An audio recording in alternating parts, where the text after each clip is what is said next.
ಮದ್ದೂರಿಗೆ ಹೊರಟಿದ್ದಾರೆ ಸಚಿವ ಚಲುವರಾಯಸ್ವಾಮಿ. ವಾಸ್ತವ ಸ್ಥಿತಿ ನೋಡಿ ಮುಂದಿನ ನಿರ್ಧಾರವನ್ನ ಕೈಗೊಳ್ಳುತ್ತೇವೆ. ಮುಲಾಜೆ ಇಲ್ಲ, ಯಾರೇ ಕಾರಣಕರ್ತರಿದ್ರೂ ಕೂಡ ಕ್ರಮವನ್ನ ಕೈಗೊಳ್ಳುತ್ತೇವೆ. ಅನಾವಶ್ಯಕವಾಗಿ ಪ್ರಚೋದನೆಯನ್ನ ಮಾಡ್ತಾ ಇದ್ದಾರೆ, ಅದು ಬೇಡ. ಜೆಡಿಎಸ್ನವರು ಸುಖಾಸುಮ್ಮನೆ ಆರೋಪವನ್ನ ಮಾಡ್ತಾ ಇದ್ದಾರೆ. ಪೊಲೀಸರ ತಪ್ಪಿದ್ರೂ ಕ್ರಮವನ್ನ ತೆಗೆದುಕೊಳ್ತೀವಿ ಅಂತ ಹೇಳಿ ಗ್ಯಾರಂಟಿ ನ್ಯೂಸ್ಗೆ ಸಚಿವ ಚಲುವರಾಯಸ್ವಾಮಿ ಹೇಳಿಕೆಯನ್ನ ಕೊಟ್ಟಿದ್ದಾರೆ.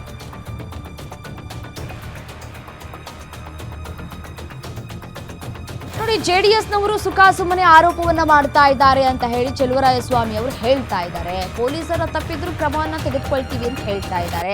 ಪ್ರತಿ ಬಾರಿಯೂ ಕೂಡ ಎಲ್ಲೇ ತಪ್ಪಾದ್ರೂ ಪೊಲೀಸರ ತಲೆದಂಡ ಆಗುವುದು ಸರ್ವೇ ಸಾಮಾನ್ಯ. ಇದು ಕೂಡ ಈ ಒಂದು ಪ್ರಕರಣದಲ್ಲೂ ಅದೇ ರೀತಿಯಾಗುವಂತಹ ಎಲ್ಲ ಸಾಧ್ಯತೆಗಳು ಕೂಡ ಎದ್ದು ಕಾಣಿಸ್ತಾ ಇದೆ. ಈ ಪ್ರಕರಣವನ್ನ ಗಮನಿಸ್ತಾ ಇದ್ರೆ ಮತ್ತೆ ಪ್ರಕರಣದ ಗಂಭೀರತೆಯನ್ನ ನೋಡ್ತಾ ಇದ್ರೆ, ಯಾಕಂತಂದ್ರೆ ನಿನ್ನೆ ಗಲಾಟೆ ಆದಂತಹ ಸಂದರ್ಭದಲ್ಲಿ ಪೊಲೀಸ್ನವರು ಬರೀ ಪೇದೆಗಳನ್ನಷ್ಟೇ ನಿಯೋಜನೆ ಮಾಡಿದ್ರು ಅನ್ನುವಂತಹ ಗಂಭೀರ ಆರೋಪ ಆ ಭಾಗದ ಜನರೇ ಮಾಡ್ತಾ ಇದ್ದಾರೆ.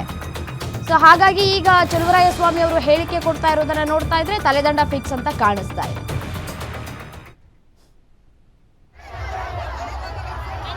ಹೋಗ್ತಾ ಇದ್ದೀನಿ ಮದ್ದೂರಿಗೆ, ಅಲ್ಲಿ ಏನಿದೆ ವಾಸ್ತವವಾದಂಥ ಸ್ಥಿತಿ ನೋಡಿ ನಂತರ ಇವತ್ತಾಗಲೇ ಈಗ ಹೇಳಿದ್ದೀನಿ, ಯಾರೇ ಮುಲಾಜಿಲ್ಲ. ನಿನ್ನೆ ಇನ್ಸಿಡೆಂಟಿಗೆ ಯಾರೇ ಕಾರಣಕರ್ತರು ಇದ್ದರು ಅವರನ್ನು ಕಠಿಣವಾದಂಥ ಕ್ರಮ ತಗೊಳ್ಳಿಕ್ಕೆ ಮಾನ್ಯ ಮುಖ್ಯಮಂತ್ರಿಗಳು ನಾನು ಸಹ ಸೂಚನೆ ಕೊಟ್ಟಿದ್ದೀವಿ. ಡಿ ಜಿ ಅವ್ರಿಗೂ ಹೇಳಿದ್ದೀವಿ, ಅಲ್ಲಿ ಸ್ಥಳೀಯ ಅಧಿಕಾರಿಗಳಿದ್ದಾರೆ, ಮಾಡ್ತೀವಿ.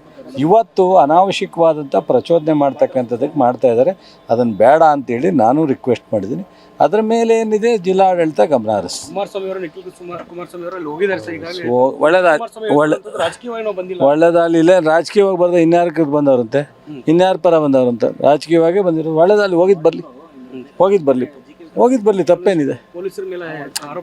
ತಪ್ಪಿದ್ರೆ ಪೊಲೀಸ್ನವ್ರ ಮೇಲೂ ಕ್ರಮ ತಗೋತೀವಿ. ಏನು ಅಂತ ನೋಡ್ದಲೇ ನಾವು ಹೇಳಲಿಕ್ಕಾಗಲ್ಲ. ತಪ್ಪಿದ್ರೆ ವರದಿ ತರಿಸ್ಕೊಂಡು ಅವ್ರ ಮೇಲೂ ಕ್ರಮ ತಗೋತೀವಿ. ಹೌದು, ಹೋಗ್ತೀನಿ. ಮಂಡ್ಯ ಹೋಗ್ತಾ ಇದ್ದೀನಿ ಮದ್ದೂರಿಗೆ, ಅಲ್ಲಿ ಏನಿದೆ ವಾಸ್ತವವಾದಂಥ ಸ್ಥಿತಿ ನೋಡಿ ನಂತರ ಇವತ್ತಾಗಲೇ ಈಗ ಹೇಳಿದ್ದೀನಿ, ಯಾರೇ ಮುಲಾಜಿಲ್ಲ. ನಿನ್ನೆ ಇನ್ಸಿಡೆಂಟಿಗೆ ಯಾರೇ ಕಾರಣಕರ್ತರು ಇದ್ದರು ಅವರನ್ನು ಕಠಿಣವಾದಂಥ ಕ್ರಮ ತಗೊಳ್ಳಿಕ್ಕೆ ಮಾನ್ಯ ಮುಖ್ಯಮಂತ್ರಿಗಳು ನಾನು ಸಹ ಸೂಚನೆ ಕೊಟ್ಟಿದ್ದೀವಿ. ಡಿ ಜಿ ಅವ್ರಿಗೂ ಹೇಳಿದ್ದೀವಿ, ಅಲ್ಲಿ ಸ್ಥಳೀಯ ಅಧಿಕಾರಿಗಳಿದ್ದಾರೆ, ಮಾಡ್ತೀವಿ. ಇವತ್ತು ಅನಾವಶ್ಯಕವಾದಂಥ ಪ್ರಚೋದನೆ ಮಾಡ್ತಕ್ಕಂಥದ್ದಕ್ಕೆ ಮಾಡ್ತಾ ಇದ್ದಾರೆ, ಅದನ್ನು ಬೇಡ ಅಂತೇಳಿ ನಾನು ರಿಕ್ವೆಸ್ಟ್ ಮಾಡಿದ್ದೀನಿ. ಅದರ ಮೇಲೆ ಏನಿದೆ ಜಿಲ್ಲಾಡಳಿತ ಗಮನ ಹರಿಸ್ತಾರೆ. ಒಳ್ಳೆದಾಗಲಿಲ್ಲ, ರಾಜಕೀಯವಾಗಿ ಬರೋದು ಇನ್ಯಾರ ಬಂದವ್ರಂತೆ, ಇನ್ಯಾರ ಪರ ಬಂದವ್ರಂತೆ, ರಾಜಕೀಯವಾಗೇ ಬಂದಿರೋದು. ಒಳ್ಳೆದಾಗಲಿ, ಹೋಗಿದ್ದು ಬರಲಿ, ತಪ್ಪೇನಿದೆ? ತಪ್ಪಿದ್ರೆ ಪೊಲೀಸ್ನವ್ರ ಮೇಲೂ ಕ್ರಮ ತಗೋತೀವಿ. ಏನು ಅಂತ ನೋಡ್ದಲೇ ನಾವು ಹೇಳಲಿಕ್ಕಾಗಲ್ಲ. ತಪ್ಪಿದ್ರೆ ವರದಿ ತರಿಸ್ಕೊಂಡು ಅವ್ರ ಮೇಲೂ ಕ್ರಮ ತಗೋತೀವಿ.